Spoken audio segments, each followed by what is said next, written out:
What is going on, guys? We are back playing some more Surviving with Create. And today, guys, we're going to be using the mechanical saw and deployers to set up a tree farm in our base.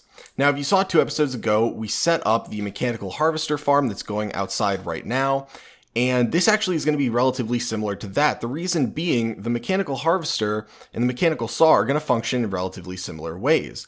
And that means that they are going to need a machine behind them to function the way that we want. And we're going to have to assemble that machine using the different building blocks that Create offers. Things like the linear chassis, sticky piston, piston extenders, gear shift, all that good stuff that we used outside.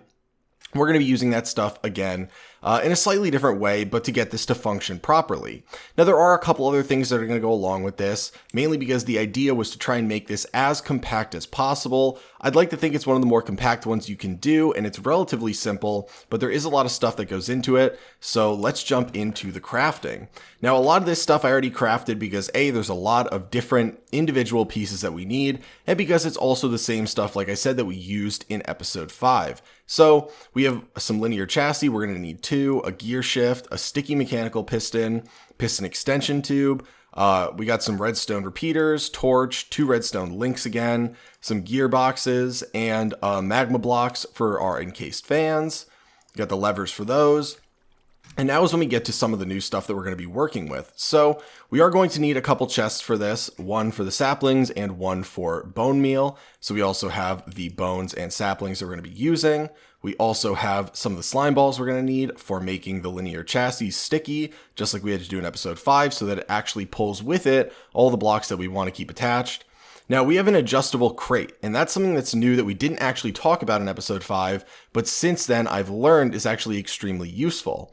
Now, the reason being, when you have something like the mechanical harvester or like the mechanical saw attached to a bunch of linear chassis working in a machine, well, normally it just is going to kick the items out onto the ground, but that is actually not the case if you have an adjustable crate or a chest or some storage object attached to that machine.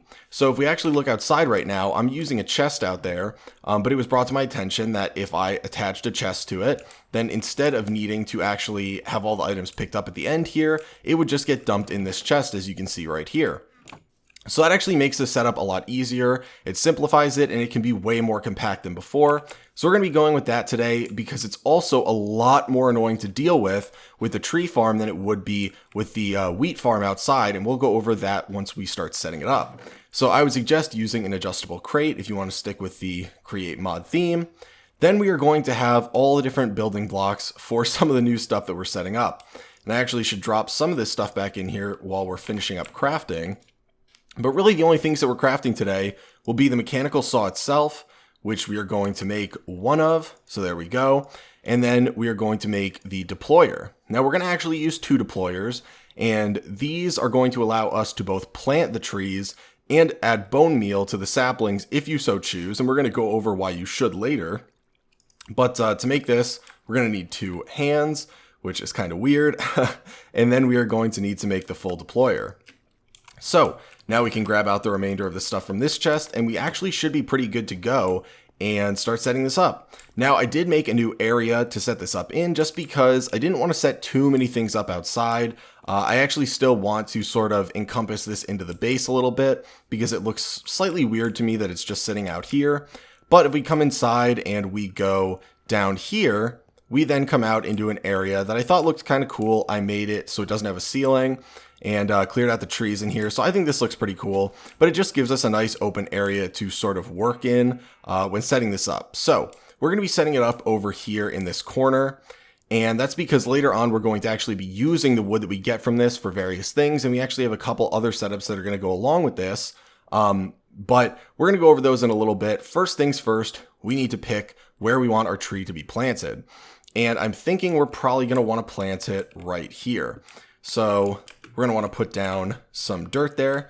Actually, turns out I do not have any dirt. The one thing that I forgot to grab was some dirt so that we could actually plant the tree. So we'll grab out some dirt here. And this setup, I tried, like I said, to keep it as compact as possible. So hopefully, if you guys have any suggestions on if we can improve upon it further, feel free to let me know. But this is where the tree is going to go, and everything is going to go in relation to that. So the first thing that we should think about setting up is going to be the planting of the tree. So we are going to take out a deployer, and if you look at this, it says it punches, uses, and activates. The machine will try to imitate a player as much as possible. It can take and deposit items in adjacent inventory and can be assigned an item stack as a filter.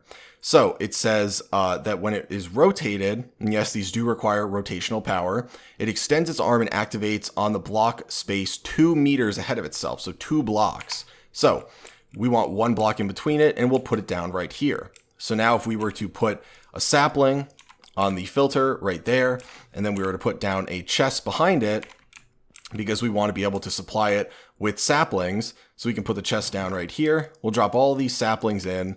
It will actually plant one when it's given rotational power. Now, something important to note is that you can allow this thing to keep running. You can give it continuous rotational power, because once it plants one sapling, it'll just wait until it can plant another one.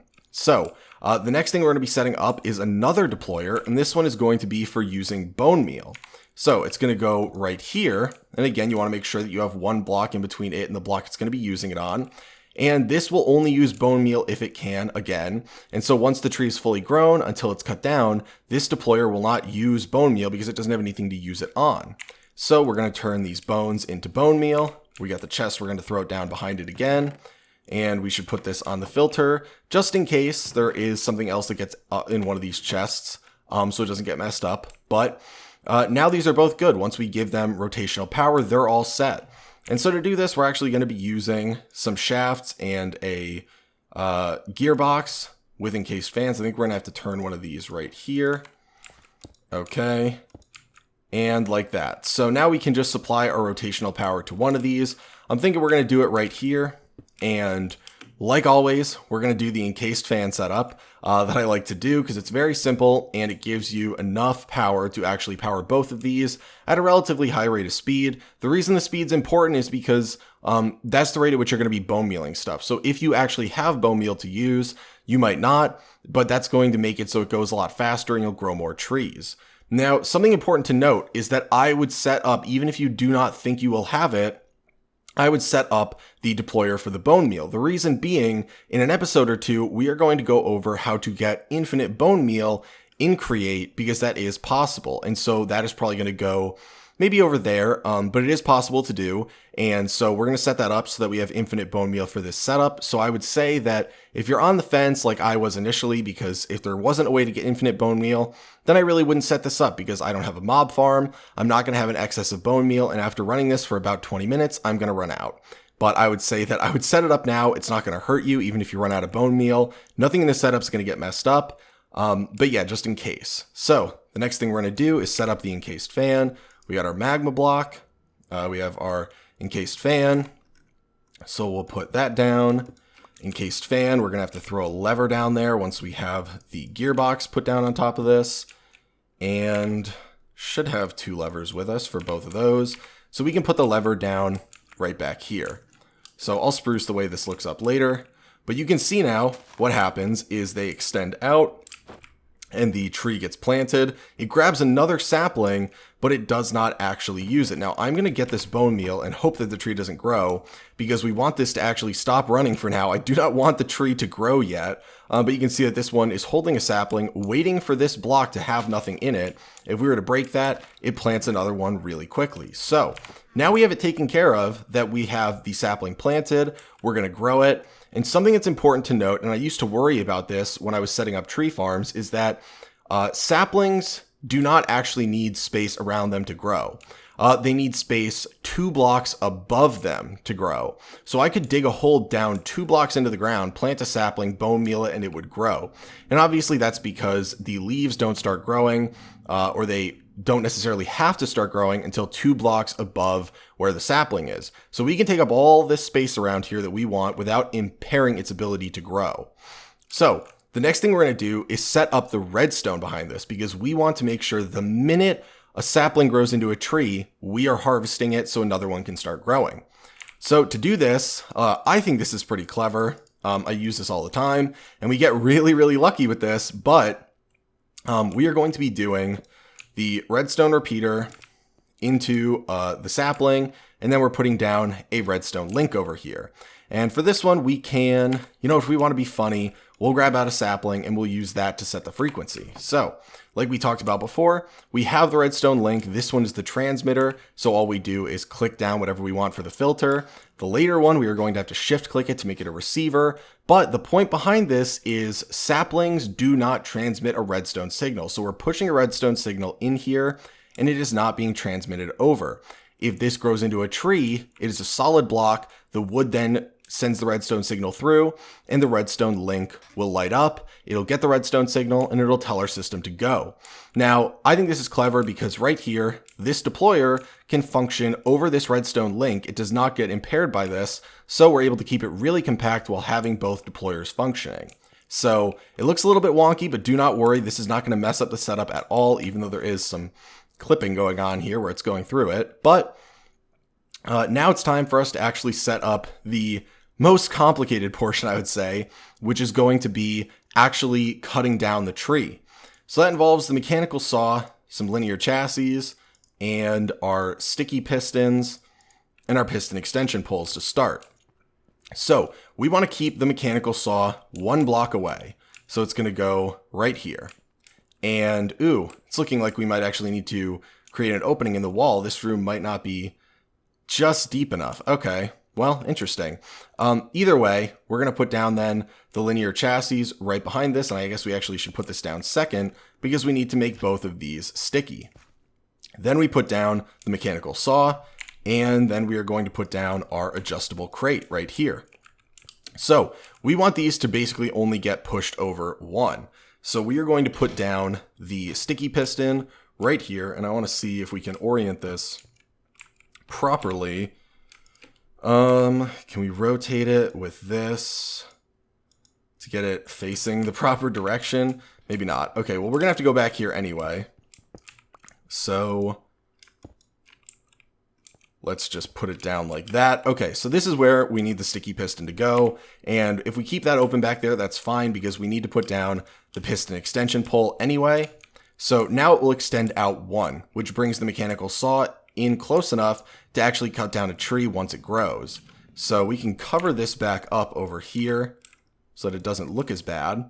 And then we need to supply the rotational power to the sticky piston. And it's occurring to me right now, actually, that we should probably move this. It's not going to look great, but we should probably move this. Actually, no, we might not need to. Probably didn't need to do that. I'm just trying to keep this. We probably could have used 1 more block of room over here to set this up, but you know what? It's compact. We'll try and prove that. So we can input the rotational power from over here then. So the first thing that we're going to need is a gear shift like we did last episode. Reason being is because we need to have it extend and pull it back. So we are going to put down the redstone link right here, and we're going to shift right click it, that it will become a receiver. Then we're going to use the oak sapling to put it as frequency 1. So now it should be the same frequency as this. And so when a tree grows, that is going to change so that this extends. We're going to have to make sure that the gears are properly set up so that this is attempting to retract when there is no power there. And so first things first is we can attempt to set up just right here the encased fan. So we'll put down the magma block like so, put down the encased fan, and we'll see if the direction of rotation is actually proper for this setup. So let's get out our lever, put it right there, and let's just hope.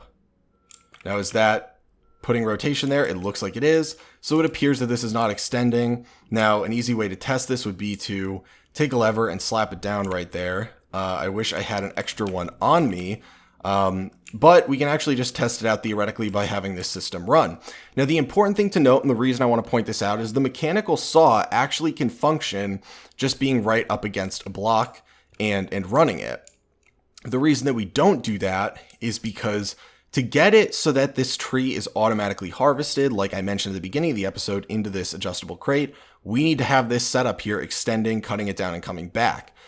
If you don't do that, you get a very realistic tree being cut down where it falls over And the idea then is that, let's say we're cutting it down on this side. Well, the tree is going to fall this way and your drops are going to spread out across the ground here as if the tree actually fell and broke apart. And so that is not what you want, because then it becomes way harder to grab all the stuff if you don't have something like a vacuum hopper offered by a different mod, but in Create, there's no way to do it. So the way that we have to do this is to have a machine like this that's going to extend it, cut down the tree, retract, and store all the stuff in this adjustable crate right here. So that is why we have this whole setup. That's why it's important that it rotates so it goes out and comes back. And yeah, that's pretty much the reasoning behind that. It also looks really, really cool. But I think that should be set up. So now if we were to put our bone meal back in here, the system should actually run. So we can sit back and watch as this gets bone mealed a couple times at a relatively good speed. We could have it go faster if we wanted, but I really wouldn't recommend any slower. But eventually it should grow in here. There should be plenty of room for it. And apparently we're getting extremely unlucky, but once it eventually does grow, it'll get cut down, it'll get stored in the adjustable crate, and we will be good to go. So there we go. You can see the tree grows. This extends because the redstone signal is now sent through the block. This is spinning. You can now see that it retracts and the sapling comes out again. It's getting bone mealed again. And if we look here at our adjustable crate, we have both sticks and oak logs stored in there. And here we go again. Another tree grows. This one extends. It cuts it down. The minute it's cut down, it retracts and it plants it again. So you can see that you're going to need a very good supply of bone meal to actually make this function. Alongside that, you can see that we have our oak saplings, our sticks, and all that stuff in here. So in a later episode, we're going to go over automating some more of this, in which we pull the saplings automatically out, bring them over here. We move the bone meal automatically over here once we have the automated setup, and we actually have a use for the wood. But I think that's going to be it for today, guys. It's a relatively compact setup that I came up with. I know I've seen a couple people set this up in various ways. I tried to come up with my own way because I think this is a little bit more compact, using redstone in this way with the deployers. But of course, if you guys have any ideas on how to possibly improve this, feel free to let me know, because I would always love to make it even better for all of you. But hopefully you guys enjoyed the video, and I will talk to you later. Standing in a glass bowl at the end of a black hole, cold, lost and upside down. Faces swirling past me, all my memories rolling vastly.